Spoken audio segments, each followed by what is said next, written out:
오늘은 드디어 이웃사랑 설교의 마지막 시간입니다. 다들 성도들도 마음이 한결 편할 줄 믿습니다. 왜냐? 저부터도 이웃사랑을 전하니까 제가 일주일 내내가 아니라 거의 한 달 내내 이웃사랑을 계속 생각을 하니까 저도 참 부담이 되는 거예요. 왜 그러냐? 하나님 사랑은 사실 처음이 어려워요. 하나님이 계시다라는 것을 인정하는 게 어렵고, 하나님이 나라는 존재를 사랑한다는 것이 받아들이기가 어려울 뿐, 한번 깨닫기 시작하면 하나님 사랑은 쉽습니다. 왜냐하면 그분이 나를 얼마나 사랑하시는지를 느끼게 되고, 하나님이 나를 위해 어떤 일을 행하셨는지, 지금도 나를 위해 무슨 유익을 주시는지를 아니까 하나님 사랑은 갈수록 어렵지가 않습니다. 그런데 이웃 사랑은 그 반대라는 거예요. 이웃은 어떻습니까? 나에게 유익이 없을 때가 많아요. 자기를 사랑하는 시대이기 때문에 자기를 사랑하지 우리까지 사랑하지 않습니다. 그리고 판단할 수 있는 모습이 눈앞에 너무 많이 보여요. 그리고 내가 애써서 긍휼을 베풀기보다 무관심으로 대하면 나에게 더 편하다는 거예요. 그러니까 이웃사랑은 참 부담되고 어려운 일입니다. 그러나 기억할 건 무엇입니까? 하나님은 우리가 하나님 사랑만 하길 원하지 않는다는 것입니다.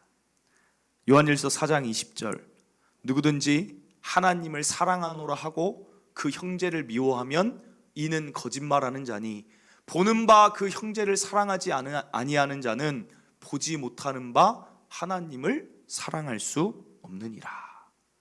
하나님 사랑한다고 아무리 이야기해도 하나님은 그 사랑에 점수를 주지 않는다는 거예요.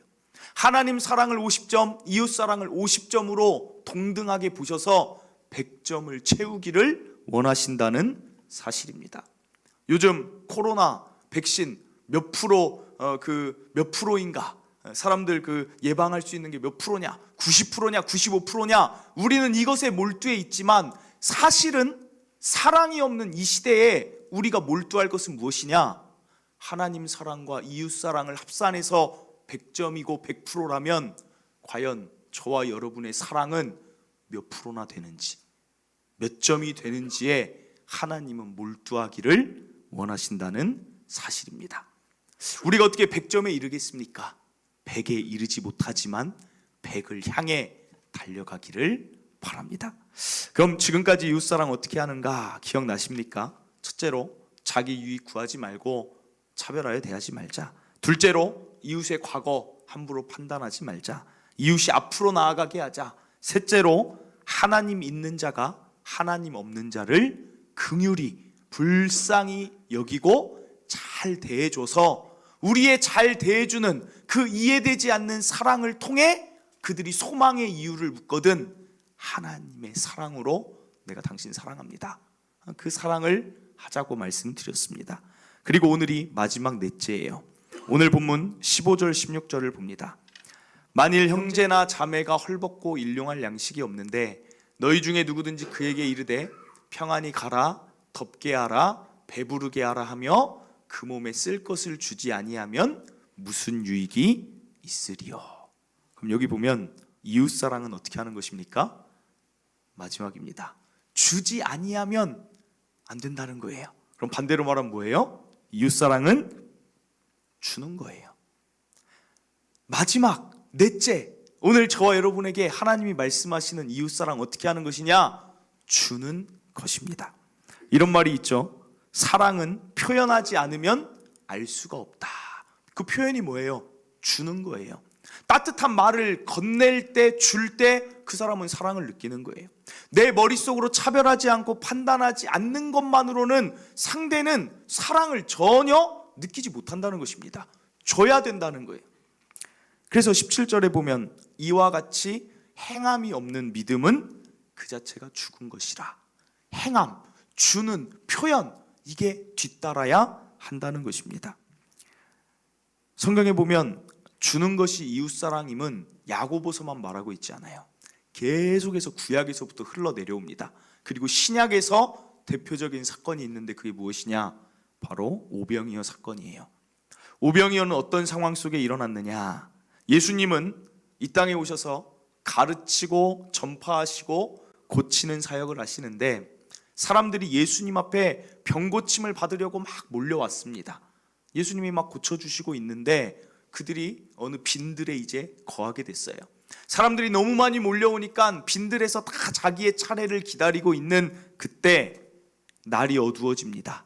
저녁이 되었습니다. 그러자 제자들이 그들에게 이렇게 말합니다. 마태복음 14장 15절에 저녁이 되매 제자들이 나와 이르되 이곳은 빈들이요 때도 이미 저물었으니 무리를 보내어 마을에 들어가 먹을 것을 사 먹게 하소서. 이게 무슨 말입니까? 딱 한마디로 말하면 예수님, 저희도 좀 힘들고 배가 고프니까 이 사람들 좀 돌려보냅시다 라고 지금 얘기하는 것입니다. 눈앞에 누가 있습니까? 육신이 약해서 여러 고을로부터 온 사람들이 거기 있는데 돌려보내자는 거예요. 저녁이 돼서 이들이 밥을 못 먹고 있는데 일단 제자들도 배가 고프니까 돌려보내자는 거예요. 예수님이 이때 뭐라고 대답하시냐? 마태복음 14장 16절입니다. 예수께서 이르시되 갈 것 없다. 너희가 먹을 것을 주라. 그 사람들 마을로 갈 것 없다는 거예요. 너희가 먹을 것을 주라예요. 주라. 여기도 주라. 그런데 이 말씀은 아주 심각한 문제를 가지고 있죠. 그게 무엇입니까? 제자들은 줄 게 없다는 거예요. 제자들은 돈이 없었어요. 여기에 있는 사람들이 5,000명입니다. 남자만 5,000명이니까 그 이상의 숫자에게 줄 수가 없습니다. 문제는 마을로 내려가도 그 떡을 5,000명분의 떡을 살 수가 없다는 거예요. 그러니까 빌립이 요한복음 6장 7절에 이렇게 말합니다. 빌립이 대답하되 각 사람으로 조금씩 받게 할지라도 200데나리온의 떡이 부족하리이다. 빌립이 뭐라고 얘기하는 거냐면 예수님 말도 안 되는 소리 하지 마세요. 지금 얘기하는 거예요. 주고 싶을 때 줄 돈도 없고 떡을 구하려고 해도 구할 데도 없고 계산을 해보니까 줄 수 없습니다. 이 많은 사람들 금액이 없습니다 라고 얘기하는 것입니다. 그런데 이 사건이 여기서 그냥 끝나야 될 텐데 왜 계속 기록되어 있습니까? 성경이 재미난 건 무엇이냐면 상식을 벗어난 사람들이 등장을 해요.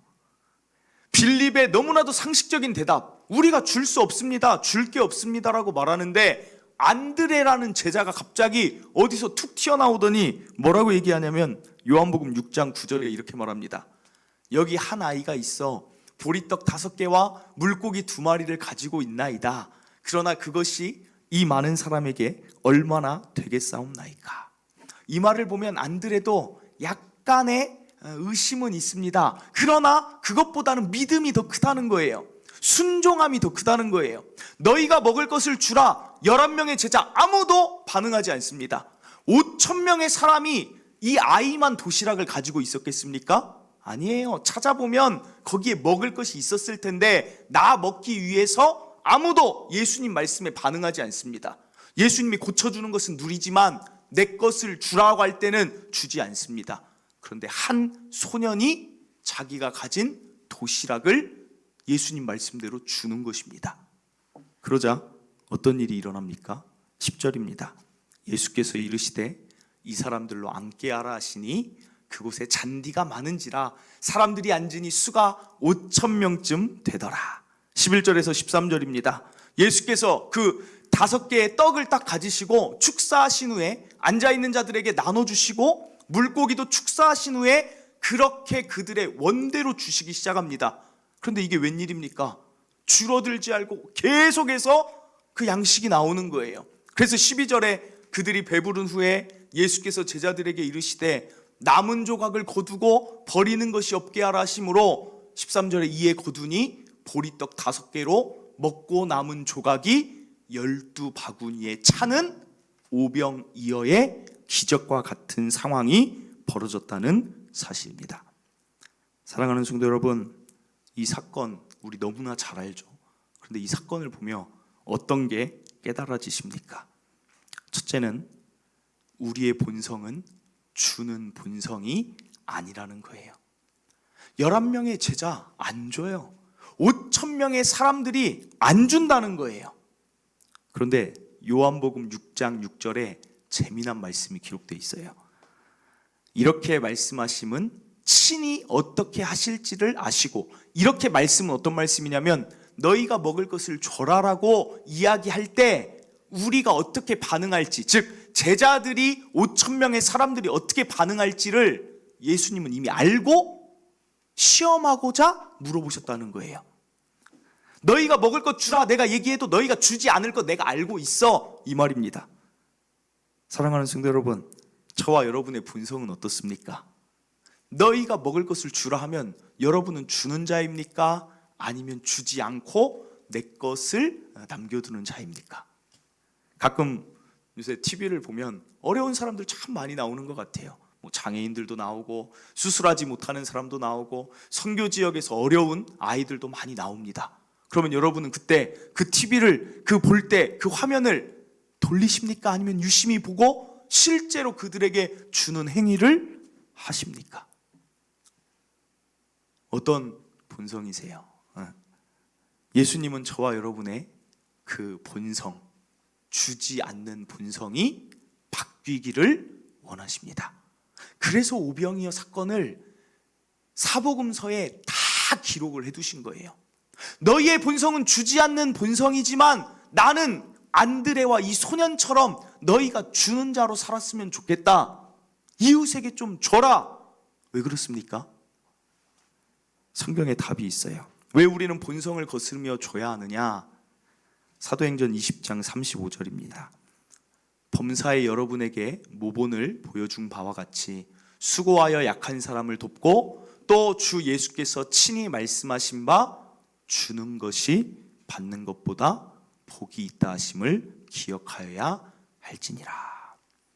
오늘 기억할 핵심 둘째는 주는 자가 받는 자보다 복되기 때문에 예수님은 저와 여러분에게 주라고 하십니다. 우리는 왜 못 주냐? 왜 본성에서 주지 못하냐? 그것은 우리의 생각에서부터 결정이 됩니다. 우리는 주는 것을 마이너스라고 여겨요. 우리에게 10개가 있어요. 10이라는 걸 가지고 있는데 그 중에 이웃에게 3을 주면 남는 건 몇 개입니까? 7이에요. 7. 이렇게 계산하기 때문이에요. 그런데 하나님은 오병이어나 주라라는 이런 사건들을 통해서 어떻게 계산하시냐면 하나님은 주는 것을 플러스로 계산하신다는 거예요. 오병이어의 그 밤 안드레와 소년이 줬을 때 마이너스였습니까? 보리떡 5개와 물고기 2마리가 어떻게 됩니까? 5,000명을 먹이니까 어떻게 돼요? 나 혼자 먹었으면 나 혼자 배부를 건데 내 가족도 배부르게 되고 내가 알지 못하는 주변 사람들까지 배부르게 되는 플러스가 된다라는 거예요. 플러스. 그리고 얼마나 그게 기쁘고 보람까지 그들에게 찾아왔겠습니까? 그러니까 하나님 나라의 계산법은 10 빼기 3이 7이 아니라 30이고 때로는 10 빼기 3이 때로는 60이고 때로는 10 빼기 3은 7인 줄 알았더니 100이라는 숫자가 나오는 거예요. 그게 하나님 나라의 계산법입니다. 마가복음 4장 20절. 좋은 땅에 뿌려졌다는 것은 곧 말씀을 듣고 받아 30배나 60배나 100배의 결실을 하는 자니라. 하나님 나라의 특징들을 말하는 거예요. 너희가 내 말에 듣고 순종하라. 주라는 말씀에도 순종하면 그 자는 결실을 하는데 그것이 때로는 30배, 60배, 100배. 때로는 이런 말씀도 있습니다. 하나님 나라는 무언가 씨가 작은 것이 땅에 떨어졌는데 그것이 나무가 되고 자라나고 숲이 되더니 수많은 새들도 사람도 와서 쉬게 된다. 즉 계산법이 우리랑 다르다는 것을 보여줘요. 누가복음 6장 38절. 주라 그리하면 너희에게 줄 것이니 곧 후히 되어 누르고 흔들어 넘치도록 하여 너희에게 안겨주리라. 너희가 헤아리는 그 헤아림으로 너희도 헤아림을 도로 받을 것이니라. 주는 것은 플러스라고 1.1획도 변하지 않는 하나님이 말씀하고 계십니다. 오늘 오병이어 사건 보면 12바구니가 남아요. 왜 12바구니가 남겠습니까? 예수님이 각 사람의 그 양을 모르시겠습니까? 이미 하늘에서 만나를 내릴 때 하나님이 정확하게 그 수치를 각각의 가정에게 주세요. 정확하신 예수님이 12바구니를 남겨두신 이유가 뭘까요? 보여주는 거예요. 상징입니다. 도시락이 12바구니가 남지 않느냐? 플러스다, 플러스. 사랑하는 성도 여러분, 오늘 저는 저와 여러분이 그냥 이 생각 가졌으면 좋겠어요. 주라. 그러면 먼저 부담을 느끼는데 주라 하면 플러스다. 어디까지 플러스를 주시느냐? 사도행전 9장 36절. 욥바에 다비다라는 여제자가 있으니 그 이름을 번역하면 도르가라. 선행과 구제하는 일이 심히 많더니. 제가 주는 자 이야기할 때마다 꼭 꺼내는 여인의 이름입니다. 선행과 구제하는 일이 심히 많은데 이 여인이 어떻게 됩니까? 갑자기 죽어요. 사람이 죽으면 어떻게 합니까? 안타까워하고 아쉬워합니다. 악한 사람이 죽으면 오히려 사람들이 속이 시원해해요. 근데 이 여인도 죽었어요. 죽으면 아무도 거스를 수 없습니다. 그런데 이 여인이 죽었는데 주위의 이웃들이 어떻게 하냐면 이 여인을 살려달라고 해요. 여러분 주변에 누가 죽었는데 살려달라고 할 만큼 그 여인의 삶을 생각해 보세요. 얼마나 이웃에게 베풀고 구제하고 나누고 주는 삶을 살았으면 이 여인들, 과부들이 이 여인의 죽음을 받아들이지 않아요. 베드로를 찾아갑니다. 다비다 살려주세요. 그랬더니 그게 살려질 수 있습니까? 자연적으로 죽었는데 베드로가 기도하니까 하나님이 다비다를 살려주세요. 지금 이 여인은 무엇이 됐습니까? 주는 삶 살았는데 플러스가 돼요. 남는 게 누구예요? 이웃들이 그 옆에 남았고 생명이 더 연장되는 남는 플러스가 계속 일어나는 게 이 여인의 삶이었어요. 그리고 또 하나, 고넬료. 사도행전 9장에 다비다가 나오는데 사도행전 10장에 바로 이 이야기 끝에 고넬료가 나옵니다. 이렇게 나와요. 10장 1절. 가이사랴에 고넬료라는 사람이 있으니 이달리아 부대라 하는 군대 백부장이라. 그가 경건하여 온 지방과 더불어 하나님을 경외하며, 그리고 여기에도 똑같이 나와요. 백성을 많이 구제하고 하나님께 항상 기도하더니. 많이 구제했다는 말은 뭐냐면 많이 줬다는 거예요. 그러자 하나님이 어떻게 하십니까? 베드로를 고넬료의 가정에 보내셔서 그 자의 가정에 구원을 주십니다. 주는 삶 살았는데 플러스가 된다는 거예요. 한 말씀만 더 봅니다. 잠언 11장 24절. 다 같이 한번 읽어볼게요. 시작. 흩어 구제하여도 더욱 부하게 되는 일이 있나니 과도히 아껴도 가난하게 될 뿐이니라. 성경에 제가 이번 주는 정말 주라에 대한 그 묵상을 하고 설교를 준비하는데 A4 용지가 몇 장까지 늘어난 줄 아세요? 150장까지 늘어났어요. 이번 주 설교 준비하는데. 아니 찾아보니까 주라는 이야기가 너무 많이 있는 거예요. 주라는 것에 그 하나님의 마음이 너무 많이 담겨져 있는 거예요. 그것을 대표적으로 보여주는 게 이거예요. 흩어 구제하면 너희는 마이너스라고 생각하지? 아니다. 더욱 부하게 내가 해준다는 것입니다. 그리고 과도히 아껴요. 왜 아낍니까? 우리의 본성대로 모읍니다. 그러나 가난하게 될 뿐이다. 하나님이 이건 뭐예요? 강력하게 제발 줘라. 내가 너희를 채울 테니. 그 약속 아니겠습니까? 저는 초청교회, 우리 교회를 세워준 모교를 생각하면 그 교회 생각하면 딱 떠오르는 거 하나예요. 그 교회는 주는 교회예요. 동탄 지역에 우리 동탄 초청교회가 세워질 수 있도록 우리에게 물질을 주었고 기도를 주었습니다. 이번 주도 그 여전도의 한 기관이 또 우리에게 또 헌금을 보냈어요. 어려운 시기에 힘내라고. 그리고 그곳에 계신 권사님들, 제가 그 권사님들을 어렸을 때부터 봐서 그 권사님들의 삶을 알아요. 얼마나 힘든지 아는데도 가끔 보면 계좌에 헌금이 들어와 있어요. 어떨 때는 그거 보면 눈물이 나요. 야, 이 어려운 권사님이 본인 맛있는 거 드셔도 될 텐데 왜 또 우리 교회에 이렇게 보내셨나 하면서 마음으로 울며 기도해요. 주는 교회예요. 우리 교회에만 줍니까? 저 2년 동안 처음 교회 개척하고 2년 동안 사례를 계속 저에게 줬어요. 그래서 마음 놓고 사역할 수 있도록. 이번에 우리 교회차 카니발 산 것도 우리 차가 또 잘 있음에도 불구하고 차량이 더 필요할 수 있으니까 사라고 차량 헌금을 줬어요. 우리 교회만 주느냐? 추천교회 보면 계속해서 선교사님, 선교 지역에 새로운 교회 세우고 학교 세우고 기숙사 세우고 주는 일을 계속하고 있어요. 그럼 어떻게 돼야 돼요? 초청교회는 마이너스가 돼야 되는데 제가 보면 초청교회는 늘 플러스예요. 늘 풍족해요. 늘 풍성해요. 우리 교회도 마찬가지예요. 저는 그걸 보고 자랐기 때문에 동탄 초청교회 처음 세워질 때 우리 교회는 주는 교회 돼야 된다. 우리 교회 줍시다. 첫해 선교사님 2명, 그 다음에 또 1명, 그 다음에 또 1명, 2명, 국내의 기관 하나, 미자립교회 하나 계속 줍시다. 올해도 어렵지만 주기 위해서 재정이 한 달 있으면 자꾸 쓰려고. 왜 써야 됩니까? 하나님이 한 달 동안 그 재정을 줬다는 것은 주라고 주신 거예요. 주라고. 흘려보내라고 주신 것입니다.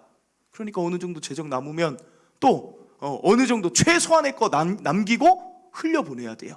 그래서 남으면 주는 일. 장로님 이번엔 어디 당회니까 어디로 우리가 흘려보낼까요? 하면서 막 올해도 흘려보내는 일을 했어요. 그럼 우리 교회 마이너스가 돼야 되죠. 그러나 우리 교회 갈수록 플러스가 된다는 거예요. 그럼 여러분의 가정은 어떻습니까? 여러분의 가정이 플러스가 되는 길, 플러스가 되고 싶어서 하라는 게 아니라 주다 보면 플러스가 되는 거예요. 오병이어 저녁 누가 가장 기뻤을까요? 저는 안드레와 그 소년 아니겠습니까? 주는 일을 하다 보니까 야, 나의 이 작은 것이 이렇게 큰 일을 이룬다. 너무 뿌듯하고 보람됐을 거예요. 그리고 12바구니, 이건 제 상상입니다. 12바구니 남았을 때 그거 누가 가져갔을까요? 이런 상상해 보신 적 있으세요? 저는 12바구니 누가 가져갔을까? 이게 꼭 궁금했을 때가 있어요. 제 상상이에요. 성경에 나오지 않기 때문에. 그 중에 한 바구니는 그래도 예수님이 그 소년 하나 주지 않았을까? 안 줬을까요? 그거 한 바구니는 그 소년, 안드레야, 그 소년 이 한 바구니는 갖다 줘라. 그러면서 안드레에게 이 말 꼭 전해라. 주는 자가 받는 자보다 복이 있다. 그럼 그 소년은 앞으로 어떤 삶을 살았을까요? 주는 자의 삶을 살지 않았겠습니까? 주시길 바래요. 주면 나만 채우는 게 성경의 약속이 아니라 줄 때 그 자가 채워지고 나에게 기쁨이 채워지고 때로는 하나님 나에게 물질도 채우시고 하나님께 기쁨도 채워지고 모든 것이 채워지는 플러스가 된다는 것 꼭 기억하시길 간절히 바랍니다. 저는 박미균 선교사님 아까 선교 보고할 때도 오늘 말씀을 준비해서 그런지 주기 위해, 사랑 주기 위해, 복음 주기 위해 갔더니 하나님이 채우셨구나. 그 증거잖아요. 증거. 저는 그 과정을 아니까 아무것도 없었어요. 마음이 있었어요. 마음. 주기 위한 마음. 하나님이 채우시는 거예요. 30배, 60배, 100배 하나님이 거두시는 거예요. 저는 우리 교회가 앞으로도 더 주는 교회 됐으면 좋겠어요. 그러면 주라 하면 왜 성도들이 부담을 느끼느냐? 그 이유가 있어요. 오병이어에서 또 한 가지 깨달을 게 뭐냐? 셋째, 작은 것 줘도 된다는 거예요. 작은 것을 드려도 하나님께 드리면 하나님이 크게 하신다는 거예요. 그것을 꼭 깨닫길 바래요. 주라 하면 왜 부담이 되냐면 막 내 것을 다 가져다가 파는 걸로 생각을 해요. 아닙니다, 여러분. 여러분의 삶도 누리길 하나님 원하세요. 그러나 그 누림 가운데 여러분의 재정의 1%든 아니면 2%든 아주 조금이라도 오늘 그 소년 보세요. 도시락 하나였어요. 도시락 하나. 그걸 하나님께 드렸더니 하나님이 하시는 거예요. 그러니까 부담 갖지 않았으면 좋겠어요. 작은 것부터 드리면 되는 것입니다. 한 달에 구제연금 도시락이면 얼마예요? 요즘 같으면 10,000원이면 10,000원도 괜찮아요. 그것 가지고 뭐라고 할 사람 아무도 없어요. 그러나 동참하세요. 왜요? 플러스가 되게 하시기 때문에. 목회자로서 여기에 축복의 길이 있으니까 엄청 많이 뭘 드려야겠다 생각하지 마시고 한 달에 내 밥값 이게 누군가에게라도 흘러갔으면 좋겠다라는 그 마음부터가 이웃 사랑의 시작이라는 사실입니다. 전도서 11장 1절입니다. 솔로몬이 말해요. 너는 내 떡을 물 위에 던져라. 이게 구제에 대한 말씀이에요. 여러 날 후에 도로 찾으리라.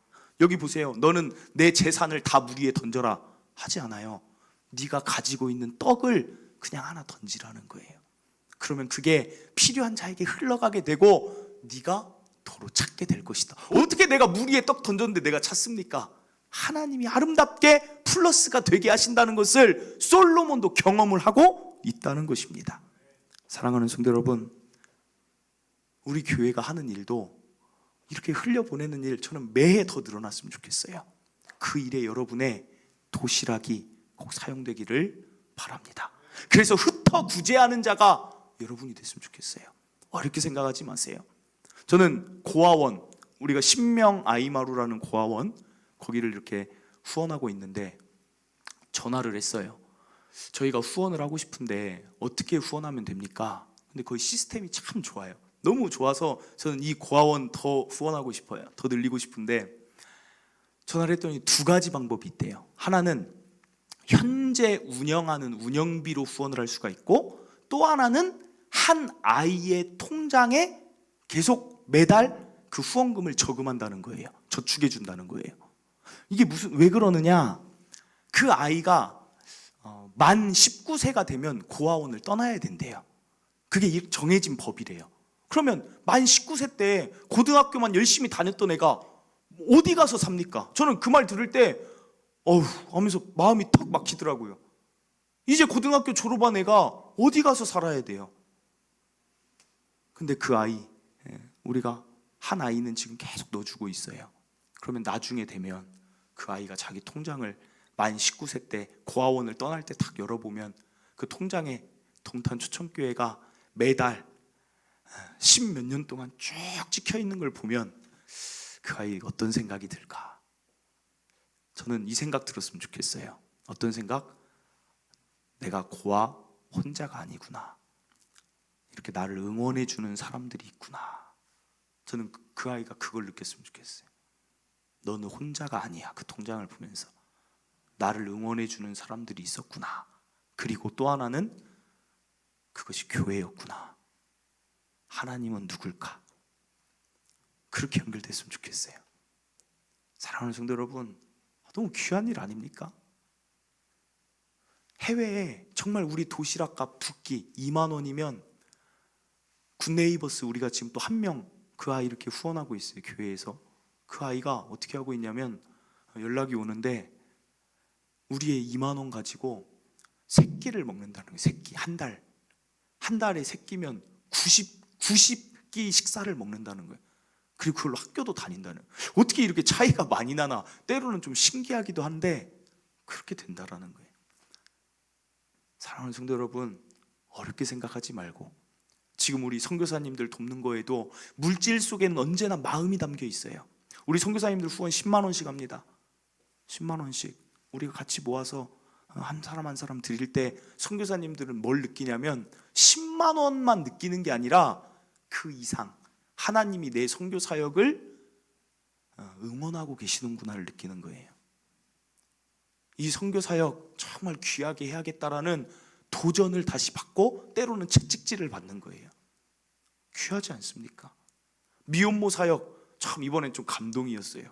미혼모 사역하는 그 러브 더 월드 박대원 목사님이 크리스마스 카드를 보냈는데 이제 후원자들한테 보내는데 동탄 초청교회 성도들에게 크리스마스 카드, 또 이제 제가 대표니까 대 이름을 하면서 사랑에 감사한다고 하면서 손편지로 써서 오더라고요. 요즘 여러분 손편지로 크리스마스 카드 받아보신 적 있습니까? 그들은 따뜻함을 느끼는 거예요. 사랑하는 성도 여러분, 주는 것은 플러스고 작은 것이어도 됩니다. 저와 여러분이 이 일에 동참하여서 정말 하나님 기뻐하시는 주는 이웃 사랑을 행하시길 바랍니다. 말씀을 맺습니다. 이웃 사랑은 주는 것입니다. 먼저는 우리의 본성에 있는 계산, 손해고 마이너스라는 생각을 하나님의 오늘 이 말씀들로 바꿔지기를 바랍니다. 그리고 꼭 주고 작은 것이라도 하나님께 드려 하나님이 일하시게 하도록 우리가 안드레와 소년이 되기를 바랍니다. 우리 찬양하고 기도합니다.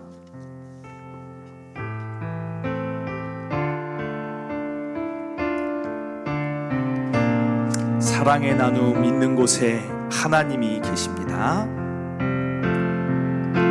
사랑의 나눔 있는 곳에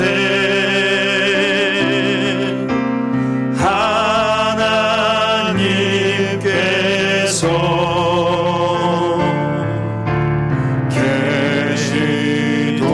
계시도다. 다시 한번 사랑의 나눔, 사랑의 나눔 있는 곳에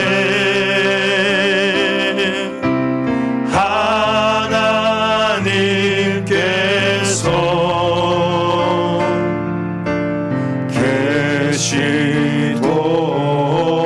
계시도다. 아멘. 사랑하는 성도 여러분, 하나님은 구약 시대부터 지금까지 한결같이 우리에게 주라라고 말씀하고 계십니다.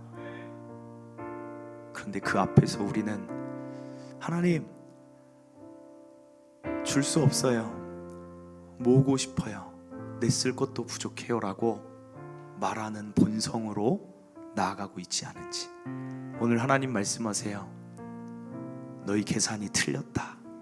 10 빼기 3은 7이 아니라 내가 있는 곳이면 30이 되고 60이 되고 100이 된다 라고 말씀하십니다.